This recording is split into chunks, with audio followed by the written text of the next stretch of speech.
राम राम मित्रों, स्वागत है आपका हमारे YouTube चैनल भक्ति की शक्ति ज्ञान के साथ में। दोस्तों, आज हम आपको इस वीडियो के माध्यम से बताएंगे कि शुक्राचार्य को क्यों बनना पड़ा था असुरों का गुरु। दोस्तों, शुक्राचार्य काफ़ी तेजस्वी और ज्ञानी होने के बावजूद दैत्यों के गुरु क्यों बने, इसको लेकर शास्त्रों में कथा प्रचलित है। दोस्तों, कहानियों के माध्यम और तमाम शास्त्रों के जरिए ये बताया जाता है कि गुरु शुक्राचार्य दैत्यों के गुरु थे, लेकिन वे दैत्यों के गुरु कैसे बने, इसके बारे में ज़्यादातर लोगों को जानकारी नहीं है।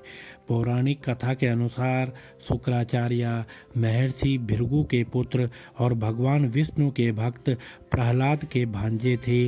महर्षि भृगु की पहली पत्नी का नाम ख्याति था, जो उनके भाई दक्ष की कन्या थी।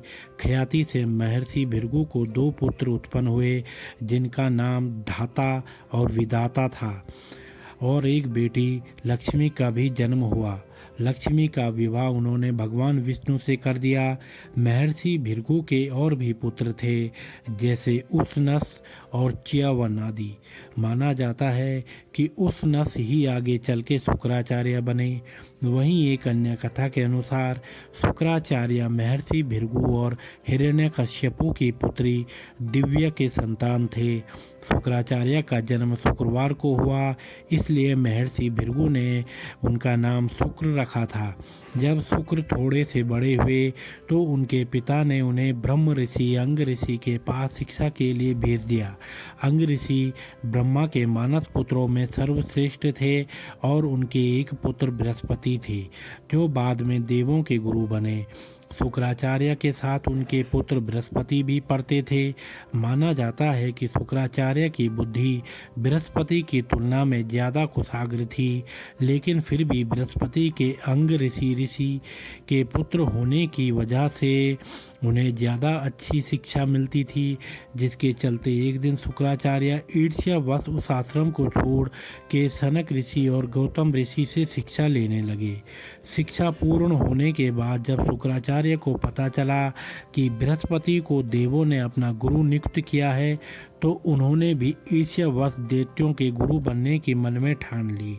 लेकिन उसमें सबसे बड़ी बाधा दैत्यों के देवों के हाथों हमेशा मिलने वाली पराजय थी। इसके बाद शुक्राचार्य मन ही मन ये सोचने लगे कि अगर वह भगवान को शिव को प्रसन्न करके उनसे संजीवनी मंत्र प्राप्त कर लेते हैं, तो वह दैत्यों को विजय दिलवा सकते हैं। इसके बाद उन्होंने भगवान शिव की कठोर तपस्या शुरू कर दी। उधर देवों ने मौके का फायदा उठा के दैत्यों का संहार आरंभ कर दिया। शुक्राचार्य को तपस्या में जान के दैत्य उनकी माता के शरण में चले गए। ख्याति ने दैत्यों को शरण दी और जो भी देवता दैत्यों को मारने आता वे उसे मूर्छित कर देती या फिर अपनी शक्तियों से लकवाग्रस्त कर देती। ऐसे में दैत्य बलशाली हो गए और धरती में पाप बढ़ने लगा। तब धरती पर पुनः धर्म की स्थापना के लिए भगवान विष्णु ने शुक्राचार्य की माँ और भृगु ऋषि की पत्नी ख्याति का सुदर्शन चक्र से सिर काट के दैत्यों का संहार में देवों की और समूचे जगत की मदद की।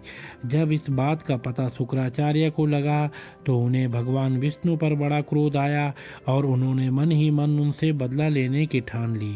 वो एक बार फिर भगवान शिव की तपस्या में लीन हो गए और कई सालों की घोर तपस्या के बाद भगवान शिव ने उन्हें संजीवनी मंत्र दे दिया। फिर शुक्राचार्य ने दैत्यों के राज्य को पुनः स्थापित कर अपनी मां की मृत्यु का बदला लिया।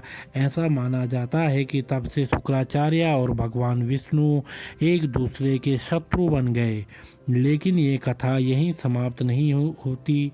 उधर महर्षि भृगु को जब इस बात की पता चली कि भगवान विष्णु ने उनकी पत्नी ख्याति का वध कर दिया, तो उन्होंने भगवान विष्णु को श्राप दे दिया कि उन्होंने एक स्त्री का वध किया है, इसलिए उनको बार बार पृथ्वी पर माँ के गर्भ से जन्म लेना होगा और गर्भ में रहकर कष्ट भोगना पड़ेगा।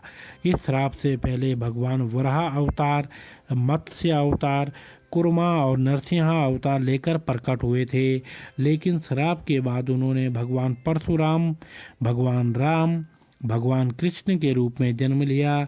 तब उन्हें माँ के पेट पर रहकर पीड़ा झेलनी पड़ी। हालांकि बाद में शुक्राचार्य से बृहस्पति के पुत्र ने संजीवन विद्या सीखकर उन्हीं का पतन किया। तो दोस्तों, अगर आपको यह वीडियो पसंद आया हो तो आप हमारे चैनल को लाइक, कमेंट, शेयर, सब्सक्राइब अवश्य करें और बेल आइकन दबाना ना भूलें, जिससे हमारी आने वाली सभी वीडियो आप तक समय से पहुंचती रहेंगी। तो आप सभी मित्रों का बहुत बहुत धन्यवाद।